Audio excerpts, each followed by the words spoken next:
Bonjour, bonsoir. Bienvenue sur la chaîne de l'immigration et de l'entrepreneuriat.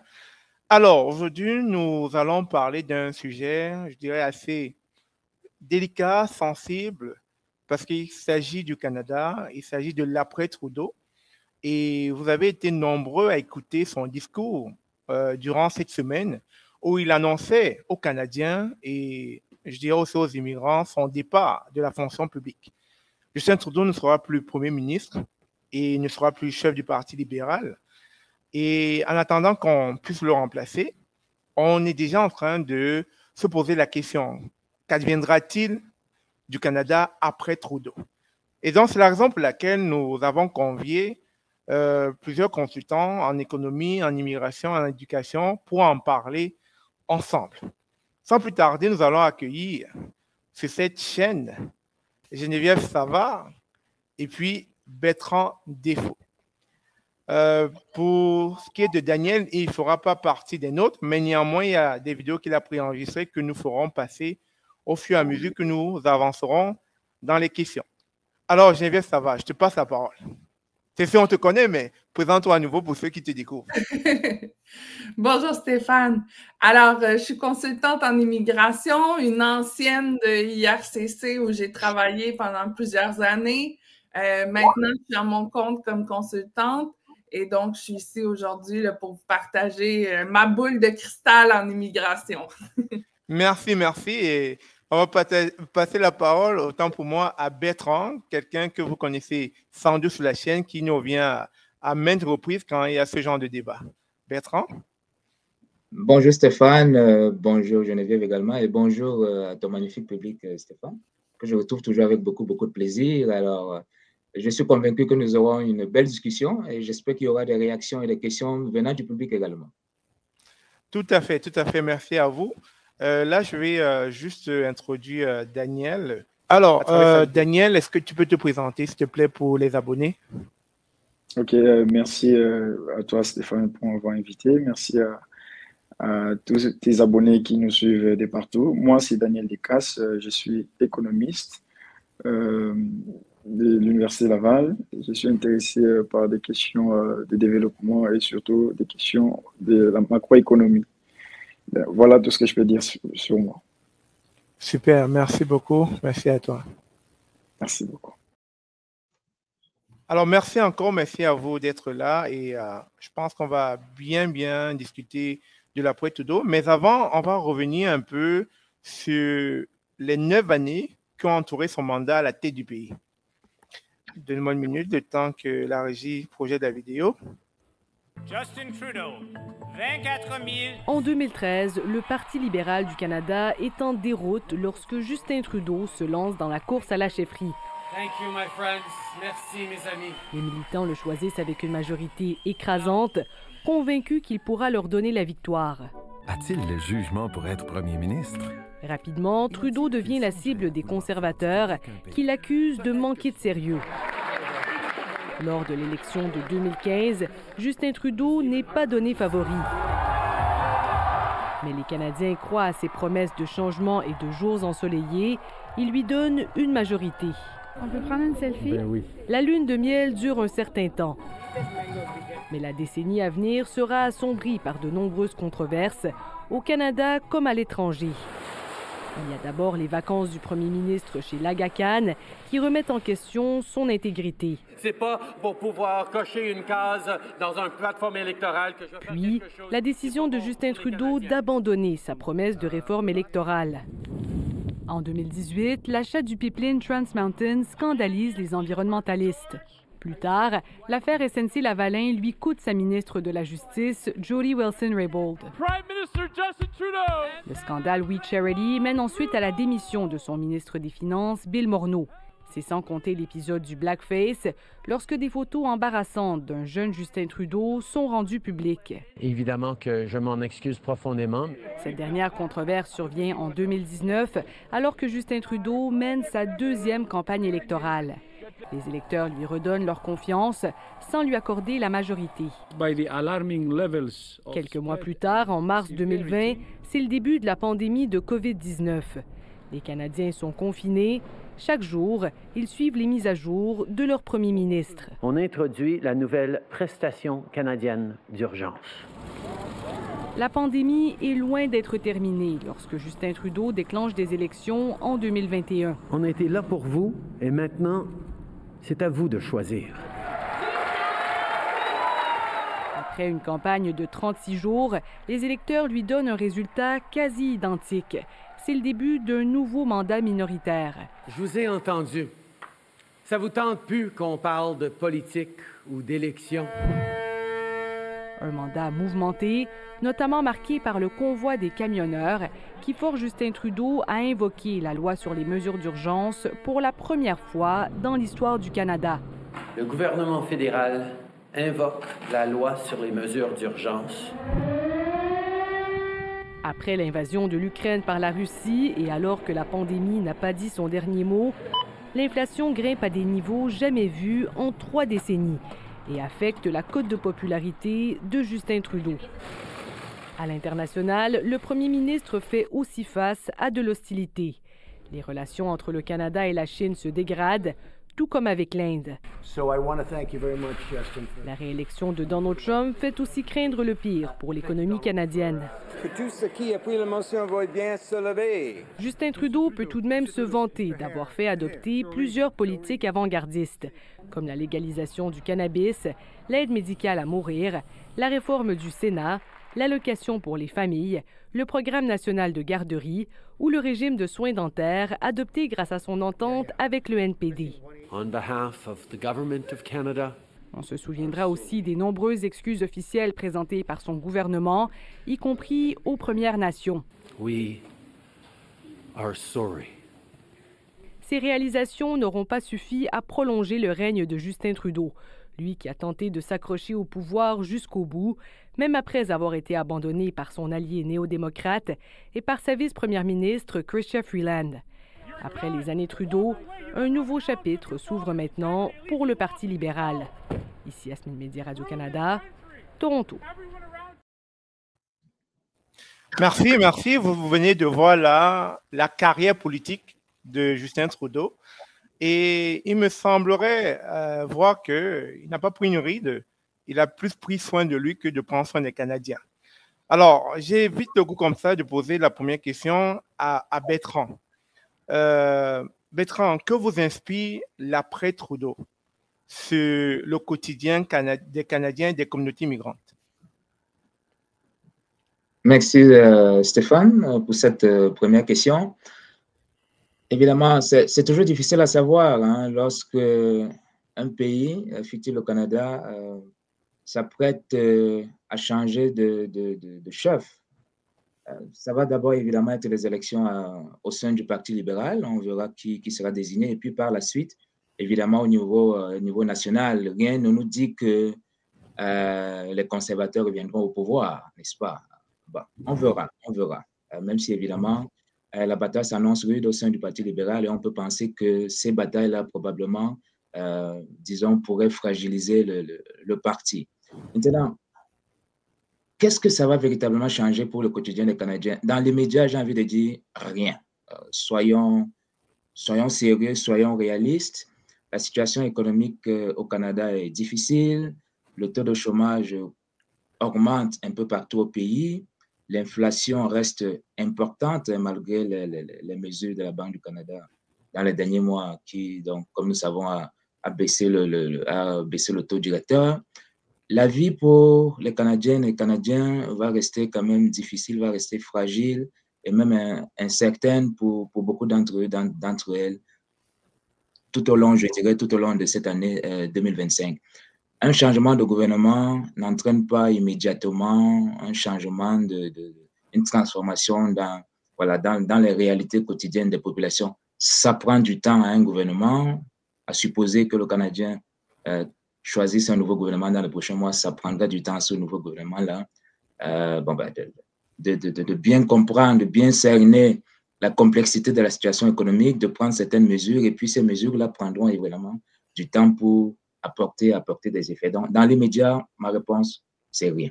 Tout à fait. Merci Bertrand.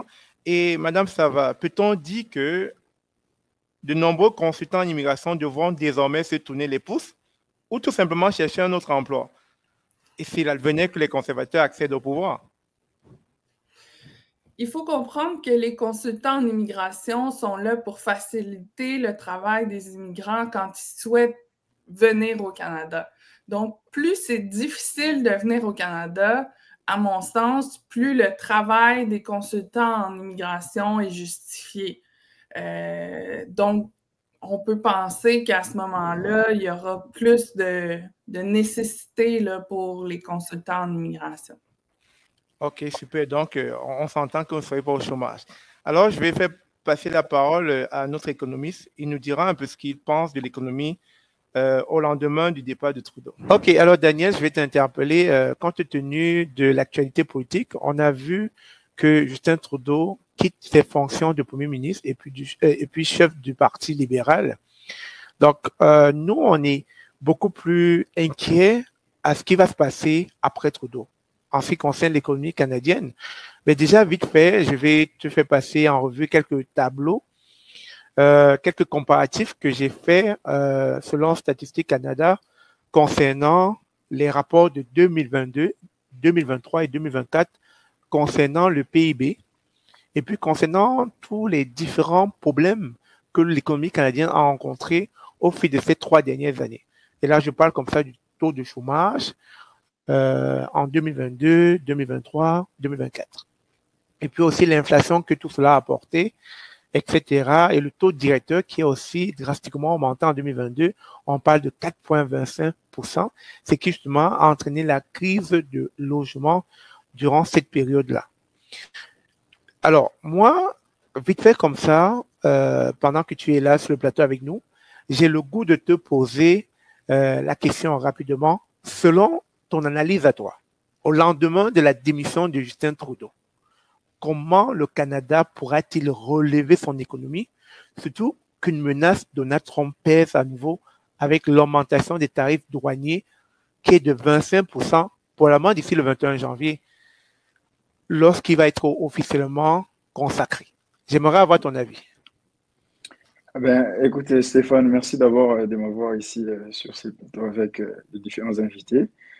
J'aimerais rappeler un élément très important par rapport aux chiffres que vous venez d'afficher dans les tableaux. Il faut savoir que la situation économique du Canada a légèrement évolué par rapport aux défis mentionnés tantôt. Par exemple, le pays a bénéficié d'une croissance économique plus forte que prévue en 2024, tout autour des 2%. Et selon les prévisions du Fonds monétaire international, le Canada affichera en 2025 la plus forte croissance du PIB parmi les pays du G7. Et dans le même temps, si vous regardez l'inflation, elle est restée dans la fourchette de 1 à 3%. C'est la fourchette fixée par la Banque du Canada. Cela a permis d'ailleurs à la Banque centrale d'abaisser son taux directeur à 5 reprises en 2024, donc contribuant à alléger la pression sur les emprunts, à stimuler également les investissements. Et si on part encore plus loin en regardant du côté des finances publiques, donc vous allez remarquer que dans l'énoncé économique qui a été publié à l'automne dernier par le ministère des Finances du gouvernement fédéral, la dette fédérale du Canada a légèrement baissé par rapport à ce qu'on avait connu dernièrement. Ça, c'est un fait à préciser. On est sur un ratio de à peu près, je crois, 41,9% de plus. Et en plus de cela, le ratio du déficit budgétaire a été légèrement bas par rapport à l'ensemble des pays de G7. Notamment, on a des chiffres comme 2% et à ex-aequo avec l'Allemagne. Mais cependant, malgré ces perspectives positives, il y a des défis majeurs et des risques importants qui pèsent sur l'économie canadienne. Justement, c'est là où s'en allait ma prochaine question. Est-ce que cela voudra-t-il dire que, selon ce que vous venez de citer, l'économie au beau fixe, est-ce qu'on peut dire que l'après-Trudeau ne va pas nous entraîner, comme on peut le voir, dans une sorte d'endettement qui va fragiliser les ménages?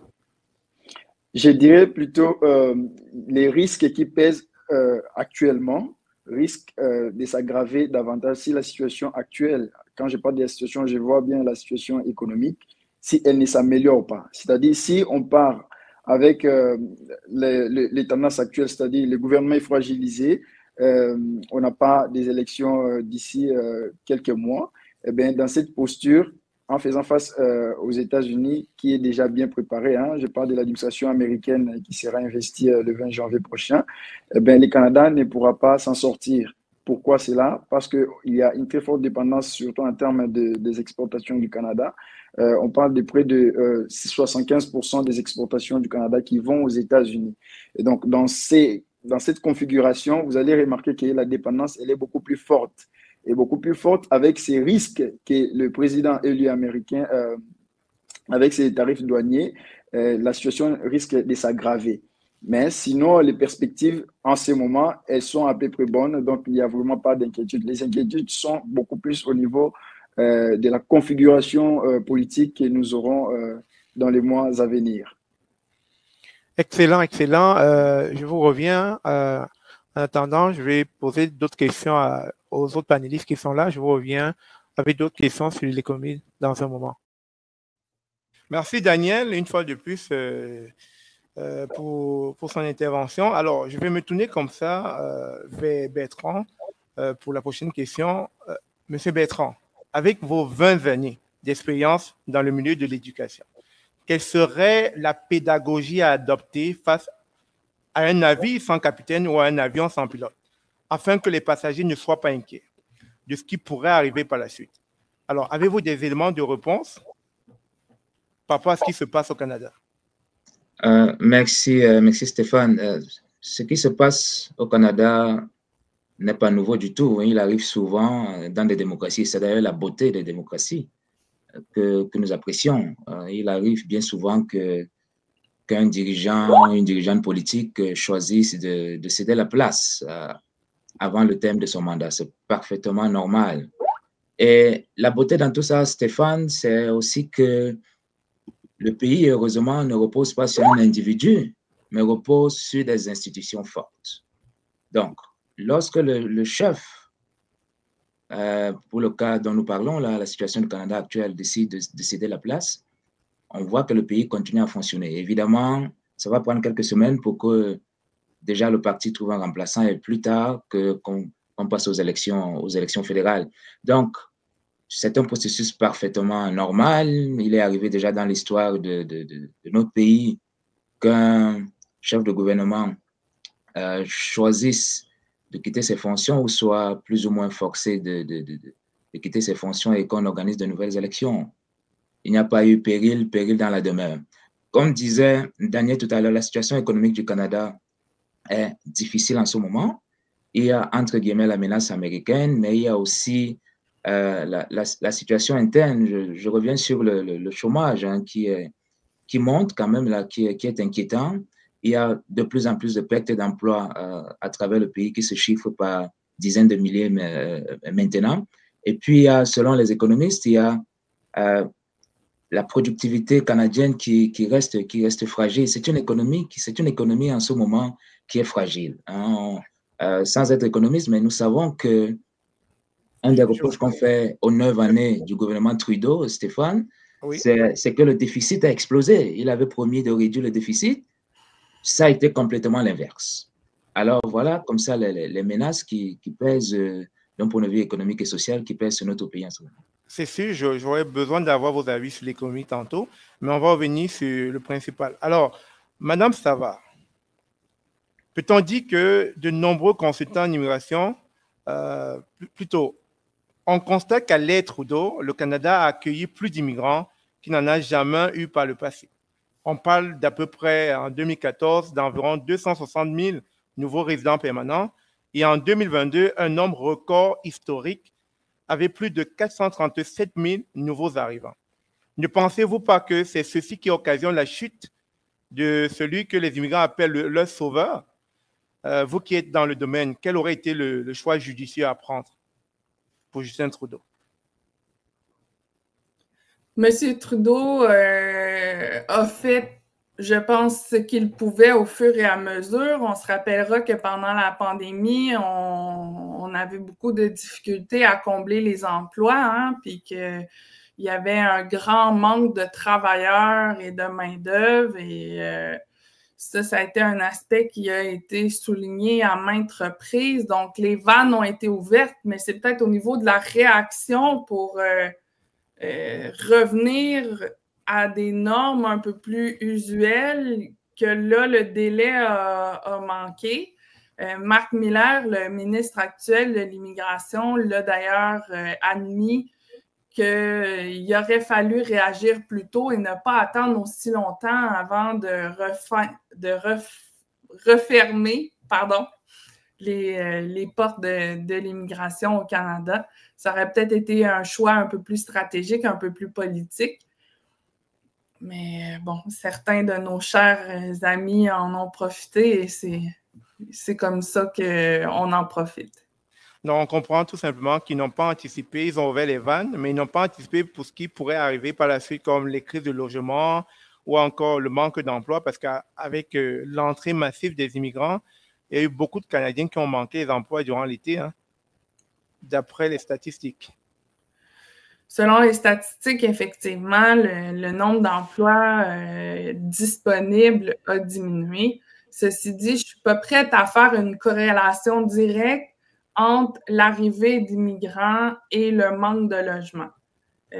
Ça, pour moi, c'est quelque chose qui aurait dû être prévu en amont et que ce n'est pas nécessairement parce qu'il y a des immigrants qui sont arrivés que tout d'un coup, il n'y a plus de maison pour loger les Canadiens. Là.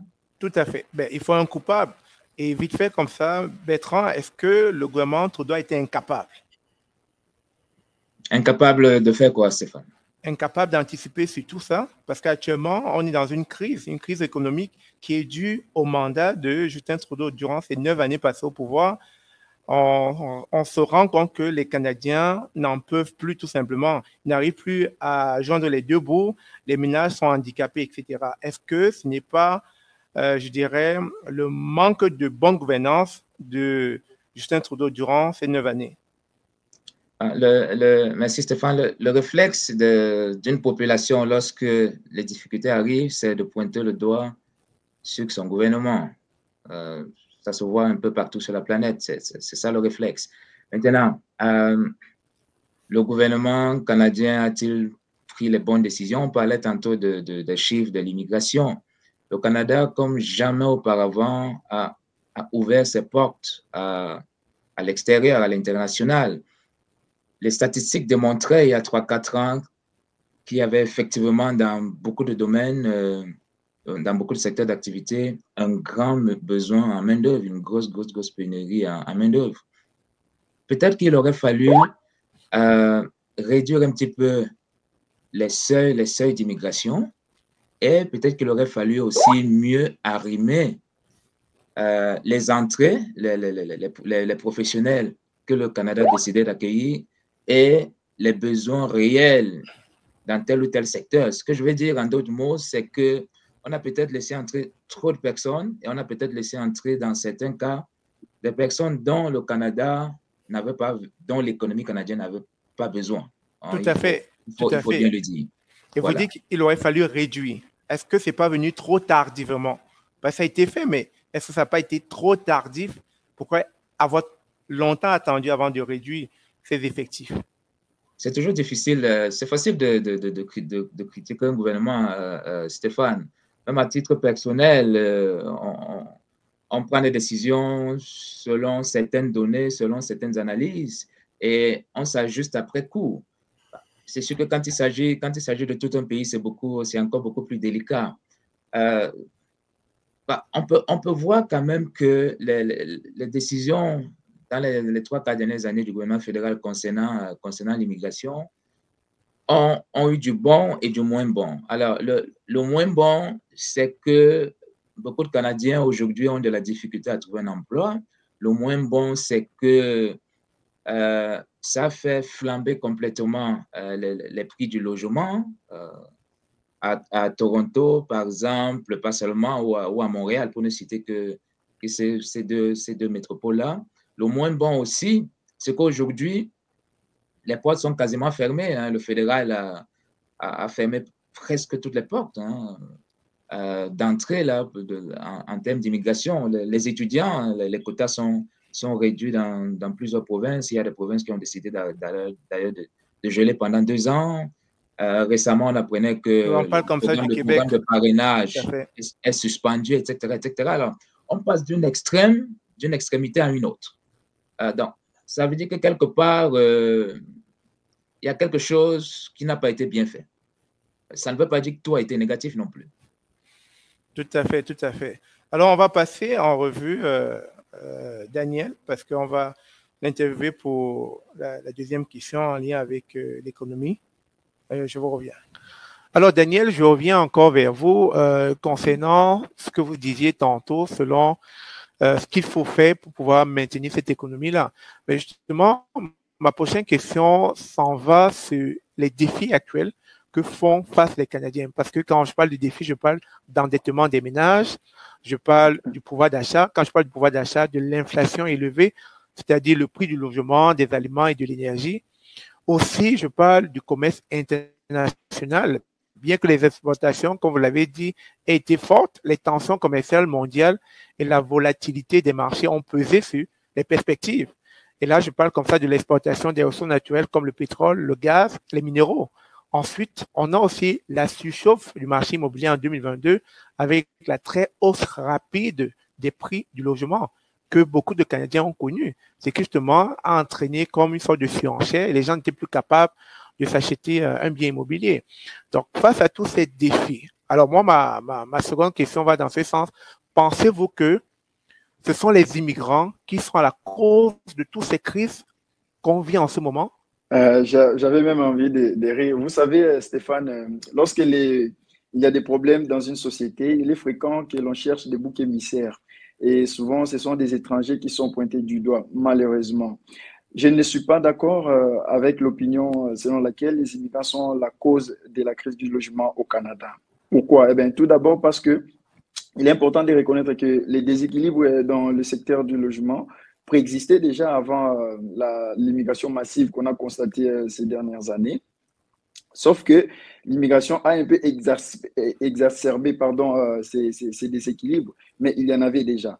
De plus, il ne serait pas juste de blâmer les immigrants pour cette situation. Pourquoi? Parce que le Canada bénéficie d'une politique d'immigration ciblée, ce qui signifie que contrairement à certains pays, notamment les pays européens ou même aux États-Unis, le Canada ne subit pas un afflux massif et incontrôlé d'immigrants. Ça, il faut vraiment le reconnaître. Ce sont des facteurs beaucoup plus complexes et souvent internes qui contribuent à la crise du logement au Canada. Vous savez, quand le gouvernement canadien, par exemple, fait des promotions ailleurs, dans des pays africains ou même en Asie, pour inviter les étudiants à venir étudier dans ces universités, notamment les universités canadiennes, pour ces étudiants-là, il ne s'agit pas seulement de venir combler des postes d'une manière temporairement pour soutenir une économie quelconque. Pour ces étudiants, c'est un projet ou bien ce sont des projets d'avenir et donc des projets à long terme qu'ils sont en train d'envisager. Et donc, c'est au gouvernement de préparer les éléments qui vont accompagner justement ces décisions migratoires, notamment en mettant en place les logements ou bien en investissant massivement dans les logements abordables, par exemple, pour permettre à ces immigrants qui vont venir non seulement soutenir l'économie canadienne, mais également contribuer à l'ensemble de la société. Parce que il est bien de comment dirais-je, de reconnaître qu'il y a un dividende démographique de l'immigration en général, bien évidemment, mais aussi il faut appuyer ces immigrants qui viennent de manière à mieux intégrer dans la société canadienne. Il est également essentiel de reconnaître aussi la contribution en général, une contribution qui est, à mon avis, assez positive de cette politique migratoire que le gouvernement de M. Trudeau avait menée durant ces dernières années. La plupart de ces immigrants au Canada sont issus de la catégorie économique. On parle bien de l'immigration économique. Ça prend les étudiants étrangers, ça prend les travailleurs qualifiés qui viennent contribuer significativement, n'est-ce pas, à la création des richesses grâce à leur connaissance, bien évidemment, à leur expertise aussi. Ils apportent, comme je le disais tantôt, un dividende démographique qui est beaucoup plus essentiel pour les pays. Donc, selon les Fonds monétaires internationaux, si vous regardez les statistiques, les chiffres indiquent que l'immigration canadienne, l'immigration qu'on a vue ces dernières années, a contribué massivement à éviter une récession économique après la pandémie. Donc, à mon avis, il faut reconnaître cet apport que l'immigration a apporté au Canada et ne pas blâmer les immigrants à cause de ces problèmes que nous voyons notamment sur le marché immobilier. Tout à fait, merci. On va faire passer l'interview de Donald Trump par rapport au Canada et ensuite on va laisser réagir les autres panélistes. Ensuite, je vous reviens.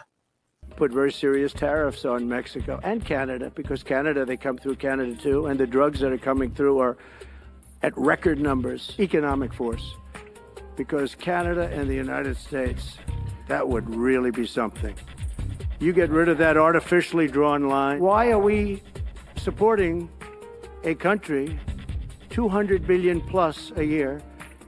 Our military is at their disposal. All of these other things, they should be a state. Alors, vous venez de suivre là Donald Trump, un Canada sans chef.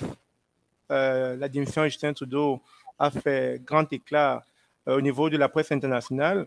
Un allié qui nous tourne le dos, ça laisse beaucoup de questions à se poser. Donc, je pose la question comme ça à Geneviève Savard. Est-ce que le Canada n'est pas dans sa période la plus fragile dans tous les sens du terme?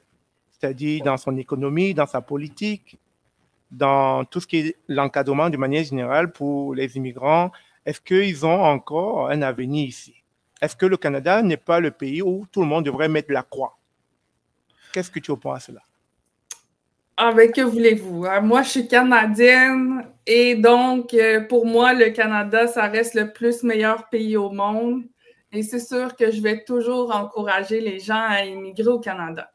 Ceci dit, d'un point de vue rationnel, quand on regarde les programmes, moi, je me souviens qu'en 2008, quand j'ai commencé à travailler dans le milieu de l'immigration, les niveaux d'immigration étaient de loin inférieurs à ce qu'on voit aujourd'hui, même depuis le resserrement des critères libéraux.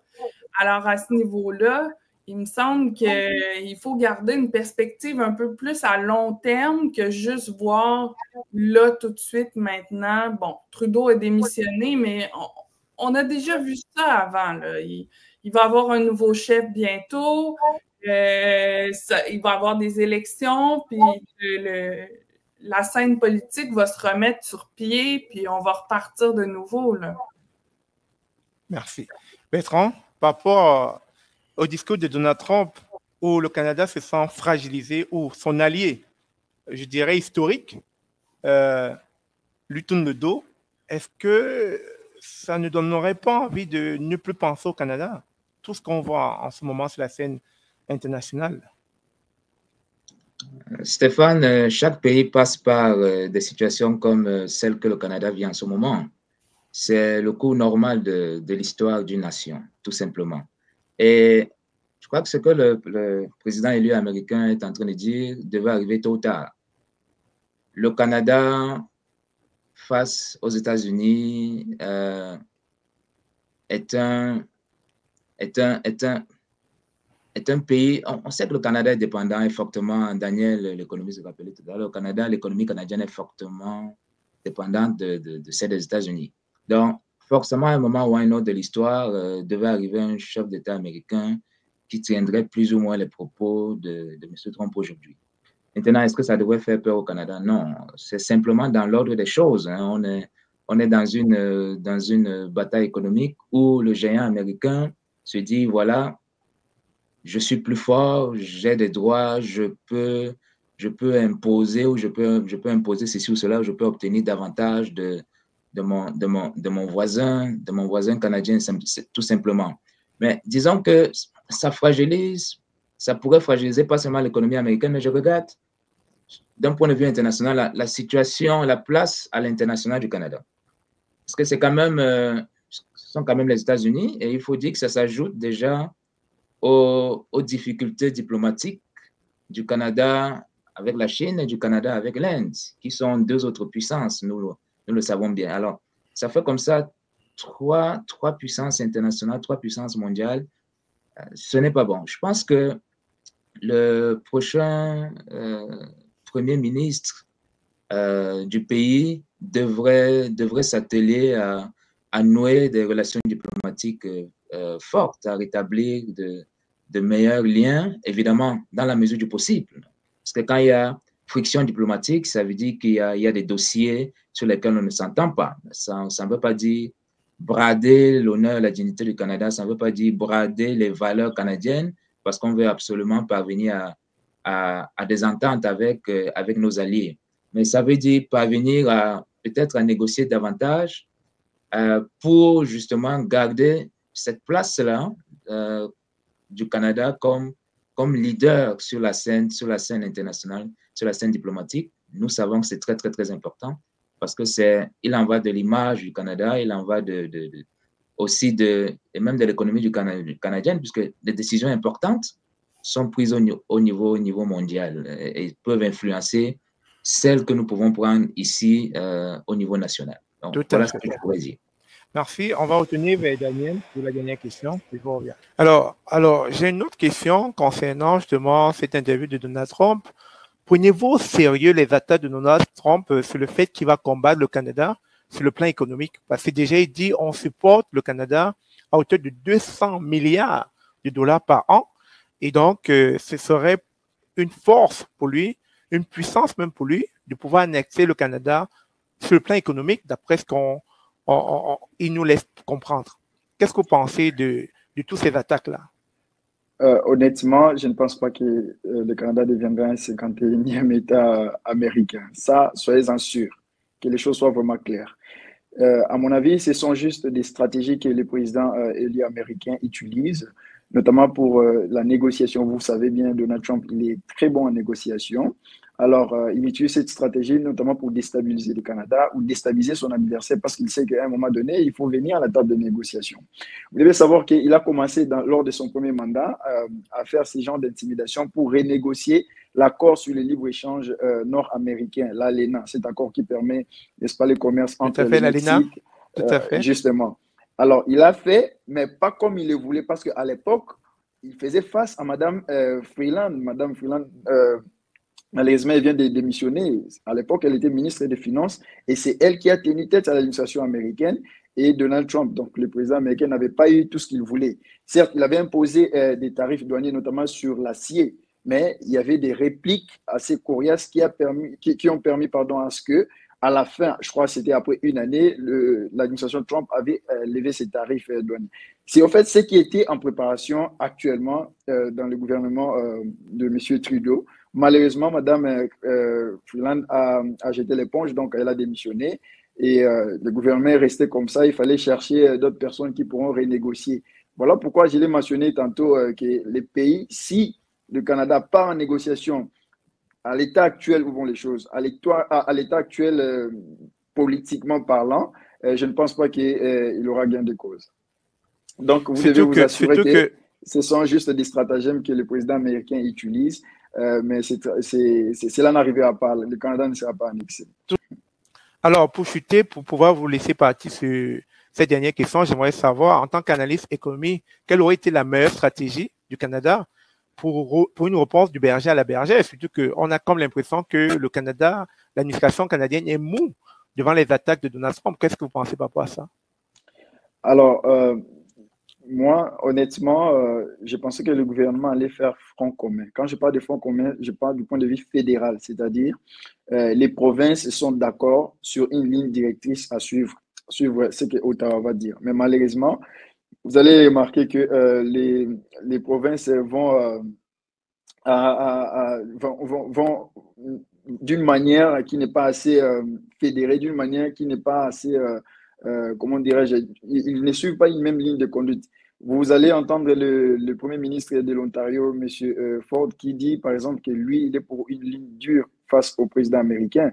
Il menace, par exemple, de couper l'électricité à l'État de Michigan, alors que le premier ministre du Québec et Madame la première ministre d'Alberta, ils sont d'accord pour éviter justement cette ligne dure que le premier ministre de l'Ontario veut imposer. Donc, ils ne sont pas réunis, ils ne sont pas unis sur une approche adoptée. Et dans ces conditions, ils ne vont pas faire face à M. Trump.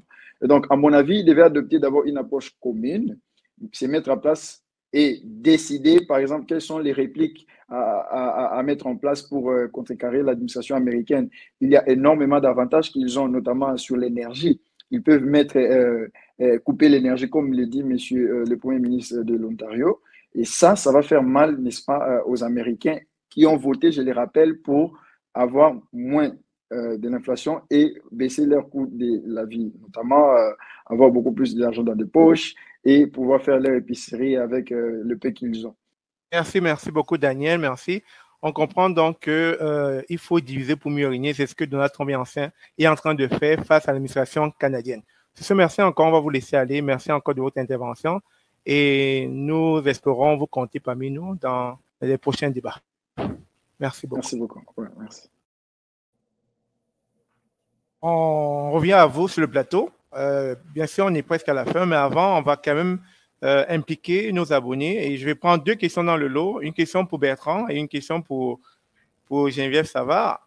Donc, la première question, ça sera pour Geneviève Savard. C'est la question de cet abonné, Mamadou Mouktar. Faut-il abandonner pour une destination pour le Canada? Et pourquoi IRCC a ouvert la plateforme Destination Canada 2025? C'est quoi le rapport? Est-ce qu'ils sont en train de narguer ces immigrants qui peinent à vouloir immigrer et à chaque fois ils ne comprennent pas ce qui se passe? Il faut savoir que quand on est fonctionnaire pour le gouvernement du Canada, il y a une déconnexion entre le politique et l'administratif. Donc, des fois, là, entre les politiques qui sont décidées, par exemple, par l'équipe libérale, avant que ça découle au niveau administratif, ça peut prendre du temps. Il peut y avoir un certain décalage. Et je pense que l'histoire de Destination Canada ici, ça en fait preuve. C'est un exemple de ça où, finalement, ben, coudonc, c'est un peu malheureux là, de venir mettre le plateau sous le nez des gens puis leur dire, ben, vous pouvez essayer, mais ça ne marchera pas vraiment. OK, merci Geneviève. Je vais passer la parole à Bertrand. Mohamed Diop pose la question, pourquoi certains pensent que Pierre Poilievre est un peu hostile à l'immigration? Alors Bertrand, je pense que tu dois connaître les hommes politiques au Canada. Pierre Poilievre est pressenti comme étant le prochain ministre canadien. Bon, ça, c'est les sondages. Mais selon toi, qu'est-ce que tu penses de lui? Est-ce que tu penses qu'il est hostile à l'immigration? C'est une excellente question. C'est le chef du Parti conservateur. Il est beaucoup apprécié par beaucoup de personnes. Est-ce qu'il sera choisi par les Canadiennes et Canadiens pour devenir leur prochain Premier ministre? On verra. N'oublions pas que lorsque Justin Trudeau a été élu en 2015, d'abord en 2013 comme chef du Parti libéral et en 2015 comme Premier ministre du Canada, les sondages ne lui donnaient pas favori, hein, ne l'oublions pas. OK. Les sondages sont les sondages et puis quand les élections arrivent, ça pourrait être autre chose. Donc, voilà tout simplement ce que je peux dire. Merci. Le chef du Parti conservateur a des idées qui peuvent être jugées très pertinentes. Il est député au niveau fédéral depuis très longtemps, donc il a une belle expérience politique. Et ça, c'est important. Maintenant, pour les dossiers clés de l'heure, on verra. Super. Alors, je vais peut-être encore prendre une dernière question, et ça, c'est pour Geneviève Savard, et puis on va conclure. La dernière question, c'est de Joe Grandieu. À présent, à quoi doit-on réellement s'attendre en ce qui concerne les procédures de résidence permanente? Eh bien, comme je le disais, hein, si je sors ma boule de cristal et qu'on regarde tout ça, là, je crois que, bon,